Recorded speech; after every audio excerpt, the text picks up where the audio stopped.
चांदण चाहूल होते ओवळ्या पावली, माप मी ओलांडले दूर गेली रातकली.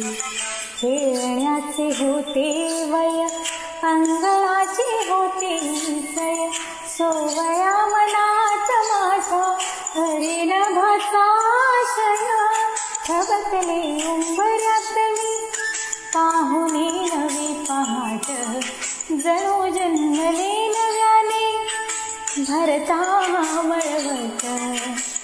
हाती अमृताचा वसा साथ दे माझा सखा, त्याच्या कृतार्थ डोळ्यात झुले उंच माझा झोका, उंच उंच माझा झोका.